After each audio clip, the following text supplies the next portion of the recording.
Welcome to our continuing stories about Pensacola, Florida, North America's first place city, the City of Five Flags. And in these episodes, we've been detailing how Pensacola was a part of the winning of World War II.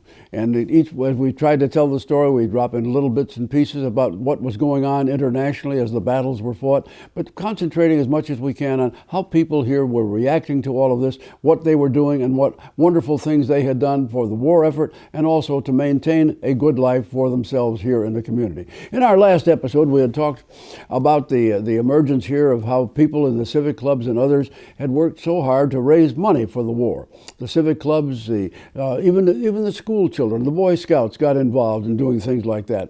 Even up into the 1944-45, we were still facing problems in key shortages in metals and rubber and fats, things that could be converted into war materials. And once again, the people in the communities, including the schools, did wonderful work in gathering all of these things together so that they could be used. Month after month, when the campaigns were held for raising funds, the Escambia County was always given a quota, and each time that quota was exceeded. So people here were more than generous for that, and as we mentioned in the last episode, also they were stepping forward to make sure that there was a relief fund here that would help the dependents of men and women who were in the active military. And Frank Wells had headed that and had done extremely well. Well, in our story as we went on last time, we had talked about the war effort itself, how we had crossed the lower part of the Mediterranean, had captured Sicily, invaded Italy, and then how Operation Overlord had begun on the 6th of June 1944 crossing the Channel and entering into the German-held areas of France, Belgium, Holland, and the rest. The story of that period is one of battle after battle, man after man. This is when, of course, we developed a corps of generals who became almost household word, their names did, because they did such a wonderful job. We're talking not only Eisenhower himself, who actually did not command on the battlefield, but we're talking about Hodges, we're talking about Patton and Bradley and people of that kind, each of them, and Montgomery, of course, from the British side, each of them having successful campaigns, moving steadily to the east. And as we reached forward toward the end of 1944, things seemed to be going so well. People were getting, I almost say complacent. They were so maybe overconfident. And then suddenly, early in December of 1944, the Germans struck back. This was a major effort that Hitler had felt could possibly turn the tide in the Germans' favor. This became known ultimately as the Battle of the Bulge. This was a surge forward, and the Americans were not prepared for it. And the Americans and the British together not prepared for it. The German armies surged forward in the middle of winter, and they came to a key position at a little town called Bastogne in Belgium. This was a place that was a guardian for a final crossing of another smaller river that, if the Germans had gotten across, they might very well have gotten all the way to the Channel. And this is, of course, where the famous battle was held, where General McAuliffe gave the answer when he was asked to surrender. He told the Germans, plain nuts, he wasn't going to do it. And it was then, of course, that Patton and his armed forces made a remarkable cross of almost 100 miles in just a few days and came to the relief of Bastogne. It was a wonderful thing. And from that point on, the move was made across, getting close to crossing the Rhine. Now, the Rhine, of course, was another major obstacle. How were they going to cross it? The Germans, of course, were making sure that things were taken away. The bridges were blown, and we had one great piece of luck when a bridge at the town called Remagen was captured before it could be dynamited, and the military began to cross over. I apologize for doing this, but I have to give you a little of a personal note on this, because our hospital was set up just west of the town of Wessel, on the northern Rhine. This was where the British and American and Canadians were to cross as a team. This was to take place late in March of 1945. I got up. All of us were pulled out of bed that morning by a tremendous sound that we couldn't identify. We rushed out of our tents, looked up, and here was the sky. And when people said jokingly or in historic sense that the sky was black with aircraft, having seen it, I can tell you that was absolutely true.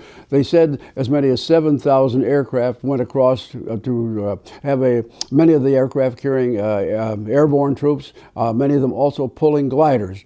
And it was a magnificent show, and of course it was successful ultimately, and that was the northern crossing of the Rhine and led within 2 months to the end of the war. Well, back here in Pensacola, of course, we were trying to continue to do the things we had done all the way through the war. In our little stories, it's impossible to give enough credit to the men and the women who worked particularly in our industries. This is Newport and Armstrong and the new paper mill and the shipyard, the Florida Drum Company, people like that. They performed far beyond what anyone would have expected they could. They brought people in from heaven knows where till they have enough hands to run the machines, and they did. It was a successful story all the way through. And credit also the people in the healthcare field.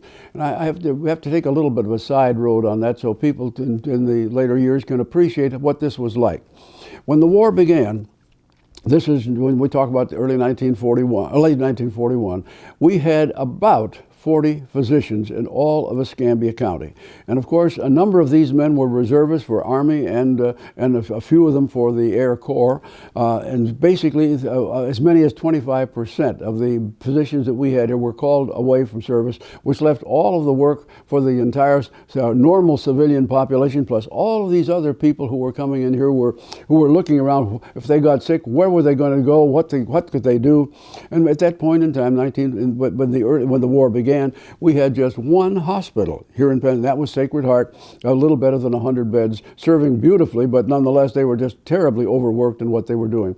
Midway through the war, we were lucky. We got a second hospital because what had been a tuberculosis sanitarium on the west side was converted to become what later was known as Escambia General Hospital. The conversion was made because penicillin had come along, and the medical authorities were convinced that they could take care of the tuberculosis surge with the penicillin, so they converted the hospital, and it was of some help as the war proceeded. But by and large, once again, if you take a look at the population, which had grown as much as 15 to 20,000 people in the course of the war years, recognized what a threat health problems were to the whole war effort, and these people did an absolutely wonderful job.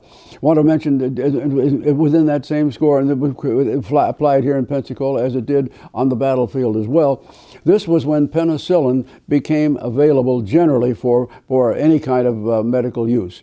We had sulfa drugs when the war began, but penicillin for battlefield injuries or for disease treatment came in just about the middle of the war, at least in any amount that would be significant for treatment here. Okay, the war proceeded on. And as we got into the latter part of the spring of 1945, it was obvious we were moving forward in Germany. The Russians were rushing forward toward Berlin. There was a question of which of us was going to get there first. The British wanted to be there. The Americans wanted to be there. The French, of course, were helping us. They along with the Poles, the Free French were. But the Americans and the British were determined they wanted to get there first. But for one reason or another, and this is a whole other item that's still under world debate today, the Russians got there first and took command in Berlin. And just as they were practically in the center of the city, Adolf Hitler, of course, who had been the demon mastermind of the German cause, committed suicide, and within days, the Germans, they were working through their military, the Germans surrendered. So this became, in early May, this became VE Day across the world. And here in Pensacola, there was I would call it a mild celebration.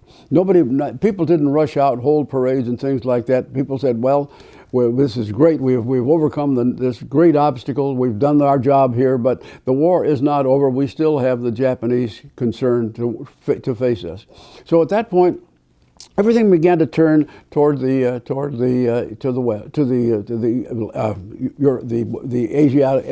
Asian theater, and but not only the Japanese, but trying to help the Chinese and ousting the Japanese from China as well. So this now proceeds, and finally, the island hopping, which we talked a little bit about in our last episode, was proceeding, one after the other. Iwo Jima and all of the places of that kind were being overcome.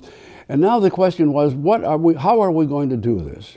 The people were just very much concerned because the people knew, the American military realized that the Japanese were going to fight to the very last person if they possibly could. And this might mean as much as 1 million American and Allied casualties in taking the Japanese, making the Japanese surrender themselves. So everyone was wondering, how are we going to do this? People who were still stationed in Europe from the end of the European War were sitting there almost certain that they probably might be shipped ultimately to fight in one of the campaigns on the other side of the world. And then something happened. To the public, it was a total surprise because no one had a public inkling of this.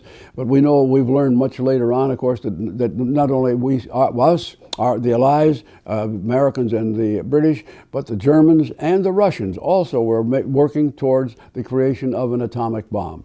The question apparently was coming on, who is going to get there first, who can devote the resources to it, and happily a combination of the American and British forces put it together.